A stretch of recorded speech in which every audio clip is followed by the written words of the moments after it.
They tried to fine me $100 a day over 3 dandelions. 3.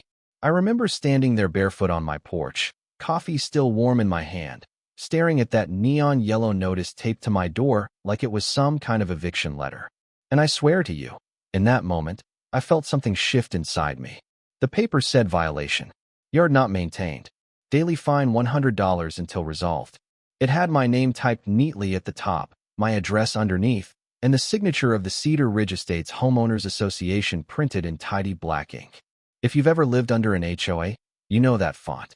It's the font of polite threats. Now, I'm not some reckless guy who lets his place fall apart.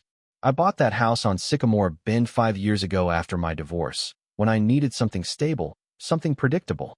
Cedar Ridge is the kind of neighborhood where the mailboxes match, the shutters match, even the shades of beige on the houses are probably pre-approved.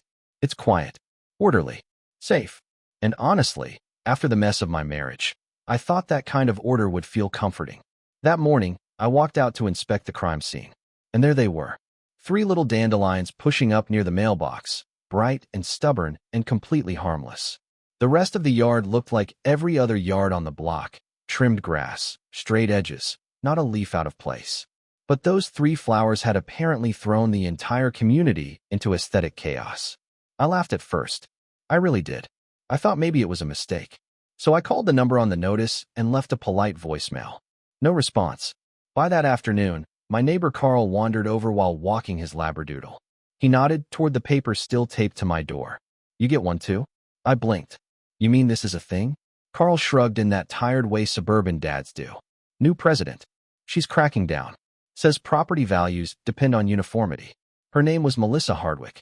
Late 40s, sharp haircut, always wearing those pastel tennis skirts even when she wasn't playing tennis.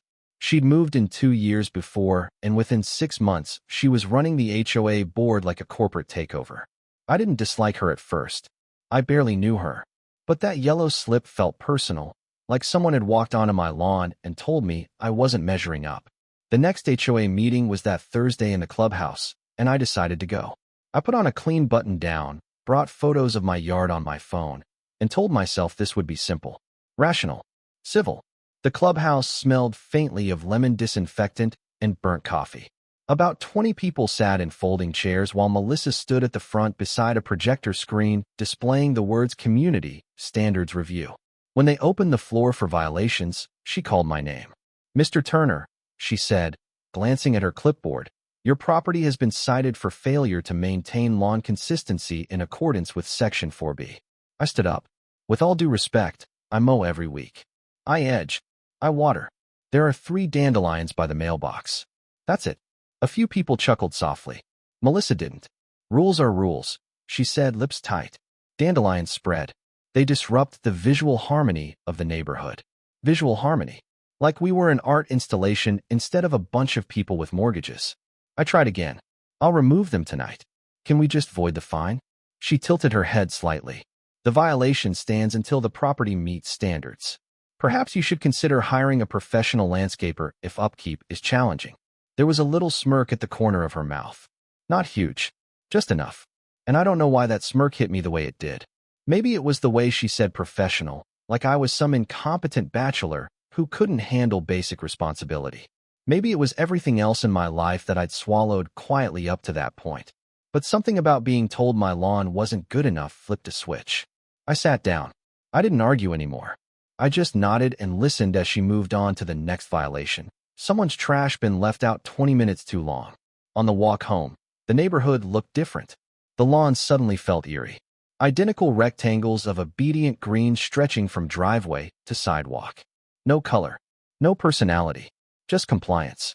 That night, I lay in bed staring at the ceiling fan turning slowly above me.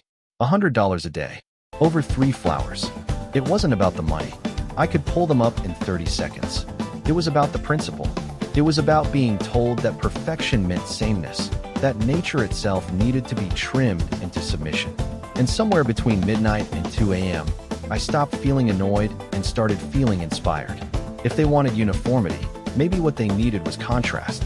The next morning, I drove past the hardware store and kept going, straight out toward the county nursery about 20 miles away. It was the kind of place that sells native plants, the kind of place with handwritten signs and dusty pickup trucks in the parking lot. An older woman named Diane helped me. "What are you looking to plant?" she asked. I looked at the rows of wildflowers, the tall grasses swaying in the breeze, the bright chaos of it all, and I said, "I'm not sure yet, but I think I'm done with grass." She smiled slowly, like she understood more than I'd said out loud. By the time I left, my truck bed was full. Native wildflower mixes, coneflowers, black-eyed Susans, milkweed, clover, sunflower starters. Even a few slender bamboo shoots Diane insisted would thrive along a fence line if I kept them contained. Driving back into Cedar Ridge, I felt a strange mix of rebellion and calm. I wasn't planning vandalism. I wasn't breaking laws. I was just planting something different. That weekend, I started digging. And as the first strips of perfect, HOA-approved turf rolled up like green carpet, I knew there was no going back. By Saturday afternoon, my front yard looked like I had committed a crime against suburbia. The neat, obedient rectangle of grass was gone in wide, uneven patches, rolled up and stacked at the curb like discarded carpet. The soil underneath was darker than I expected, rich and damp, almost breathing after years of being smothered by uniform turf. I stood there with a shovel in my hand, sweat running down my back, and for the first time since that yellow notice appeared, I felt something close to peace. Carl wandered over again, dog leash in hand, eyebrows raised so high they nearly disappeared under his cap. "You renovating?" he asked carefully. "Something like that," I said, wiping dirt off my forearm. "Going native." He looked down at the bare earth, then back at the identical lawns lining the street. "You know she's gonna lose her mind, right?" I shrugged. "I'm not breaking any rules. It'll be maintained. Just differently maintained." That word "differently" hung in the air between us like a dare. All weekend I worked. I tore out the rest of the grass methodically, not in rage, but with intention. This wasn't vandalism. It wasn't a tantrum. It was a redesign. I mapped out sections in my head, taller plants toward the center and back, lower growth near the sidewalk, so it wouldn't block sight lines. I installed a subtle stone border along the edges to make it clear this wasn't neglect, it was deliberate. Then I started planting. The first handful of wildflower seed felt almost ceremonial as it scattered over the soil. Coneflowers in clusters, black-eyed Susans near the walkway, patches of white clover spreading low and thick like a living quilt. Milkweed along the right side, because Diane had explained how monarch butterflies depended on it. And the sunflowers, tall, ambitious things, I planted in a loose row that would eventually rise higher than my fence. The bamboo went in along the far left boundary, where my yard met a narrow drainage strip owned by the city. I made sure to install root barriers like Diane had shown me. I wasn't trying to invade anyone's property. I just wanted height, movement, life. By Sunday evening, Cedar Ridge Estates had its first front yard that looked less like a golf course and more like the beginning of a meadow. Melissa showed up Monday morning. I was out front with a hose when her white SUV slowed to a stop. The window rolled down, and there she was, oversized sunglasses, perfectly pressed blouse, lips pressed even tighter than usual. "What is this?" she asked, gesturing broadly at the soil and seedlings. "Landscaping," I said calmly. "Still in progress. This is not compliant with community standards." "Actually," I replied, I reviewed the bylaws. Section 3C specifies lawns must be maintained and free of debris. It does not mandate turf grass specifically. Her jaw tightened. The expectation is clearly uniform green lawns. "Expectation isn't the same as written rule," I said. There was a long pause. I could see the calculation happening behind her sunglasses. "We will be reviewing this," she finally said, and drove off. For the next few weeks, nothing dramatic happened. The seeds sprouted. Tiny green shoots pushed upward like they had something to prove. Every morning before work, I'd step outside with my coffee and check on them, watching the transformation inch forward. Neighbors started slowing down when they walked by. At first it was curiosity, a couple of raised eyebrows. One older woman across the street, Mrs. Ellison, shook her head visibly every time she passed, muttering something about standards. But then something unexpected happened. The bees came. I hadn't realized how quiet the neighborhood had been before. When the first flowers opened, bright yellows and purples bursting against the brown soil, the air changed. There was a low hum, soft but constant. Butterflies followed, small at first, then more. Swallowtails, painted ladies. And one afternoon, I saw a monarch hovering over the milkweed, delicate and determined. I found myself standing still just watching, hose forgotten at my feet. Kids noticed too. A little girl named Ava from 3 houses down asked if she could come closer to look at the butterflies. Her dad hovered nervously at the sidewalk like I was harboring some dangerous wildlife. "It's okay," I said, kneeling down beside her. "Just don't step on the little sprouts." She gasped when a butterfly landed near her shoe. "This is like a fairy garden," she whispered. That word stuck with me. Within a month, the yard wasn't just planted, it was thriving. The sunflowers stretched taller than my mailbox. Clover thickened into a soft carpet that felt better under bare feet than any grass I'd ever walked on. The bamboo swayed in the breeze, creating this gentle rustling sound that drowned out the distant hum of traffic.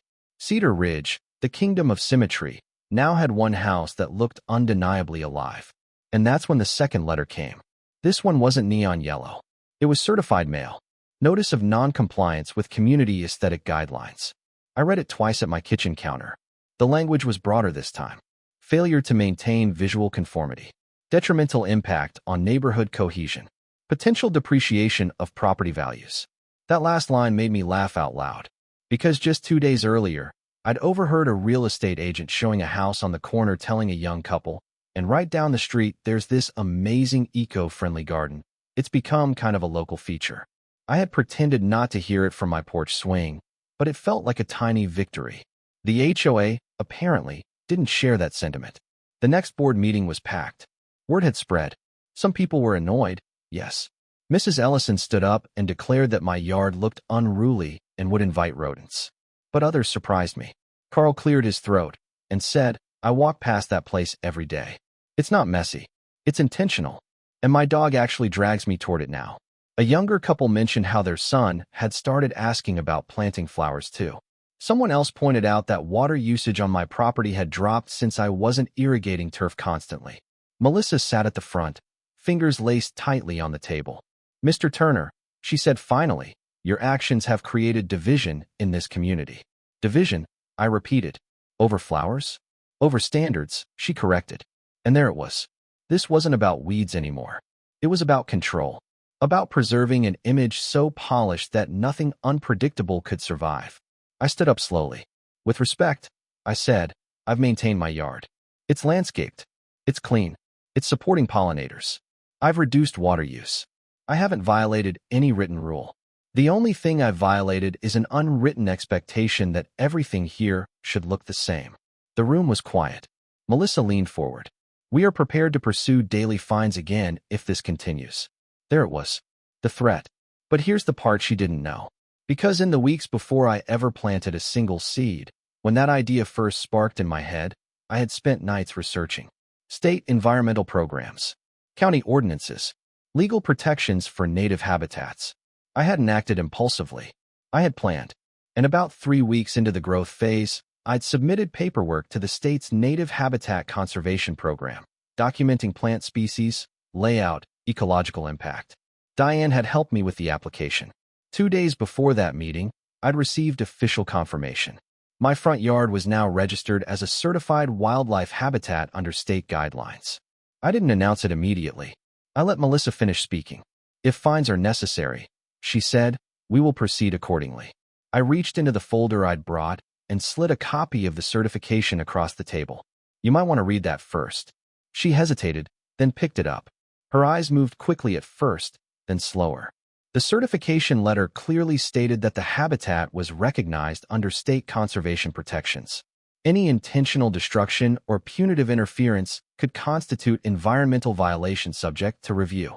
For the first time since this started, Melissa didn't have a prepared response. I didn't say anything else. I just stood there, hands resting lightly on the back of the chair in front of me, heart pounding but face steady. The room felt electric. And for the first time, I realized this wasn't just about my yard anymore. It was about who gets to decide what beauty looks like. Melissa read that letter 3 times. I could see it happening in real time, that shift from authority to uncertainty. The room was quiet enough that you could hear the faint buzz of the fluorescent lights overhead. She cleared her throat once, then again, buying time. "This certification," she said carefully, "does not exempt you from community standards. It doesn't exempt me from maintaining the property, I replied, and I am maintaining it. But it does mean any attempt to destroy or penalize a registered habitat could open the association up to legal review. I didn't raise my voice. I didn't smirk. I just let the words sit there.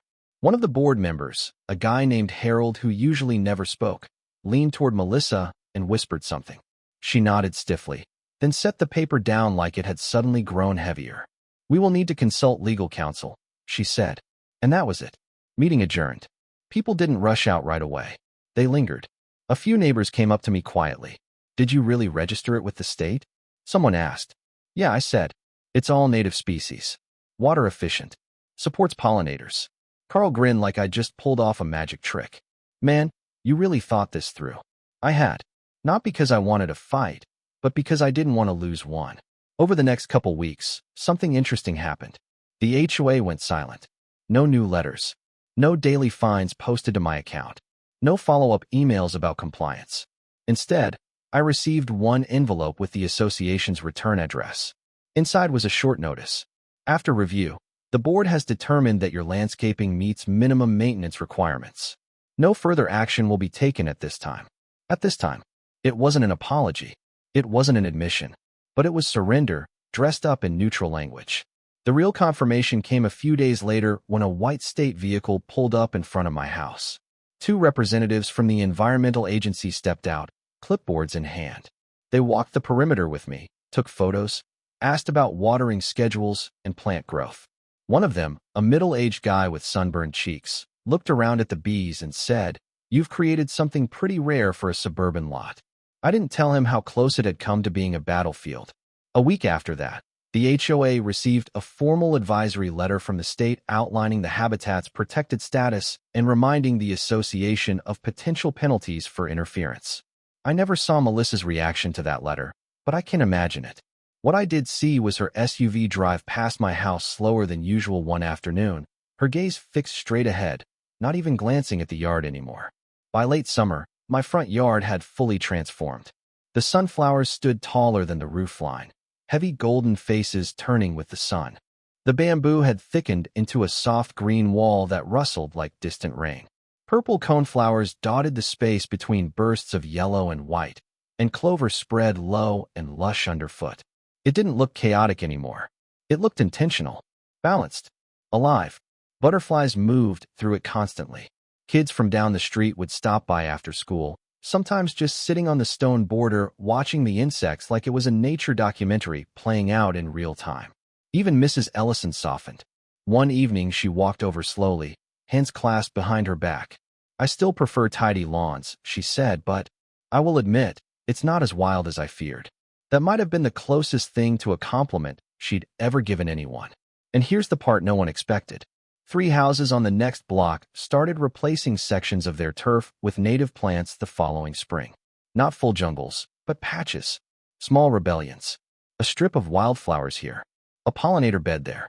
The HOA sent out a newsletter that summer introducing new guidelines for approved native landscaping options, complete with suggested plant lists and height restrictions. They never mentioned my yard directly, but they didn't have to. One Saturday morning, nearly a year after that first yellow notice, I was sitting on my porch with coffee again. The same spot, same mug. The air felt different though, fuller. The hum of bees had become normal, like background music to my life. Melissa walked by on foot this time, alone. She stopped at the edge of the sidewalk. "Mr. Turner," she said. "Melissa." There was a pause, but not the sharp kind we'd had before. "The board has updated the guidelines," she said. "We've added provisions for native habitat landscaping, with proper maintenance." I nodded. "That sounds reasonable." She looked out over the flowers, the movement, the color. "You've made your point," she said quietly. I thought about that for a second. "It was never about making a point," I said. "I just didn't want to be fined for 3 dandelions." For the first time since I'd known her, she almost smiled. Almost. Then she turned and continued down the sidewalk, past the identical beige houses, past the trimmed hedges, past the subtle shifts that had begun rippling through Cedar Ridge. And me? I never put the grass back. I don't mow anymore. I trim, sure.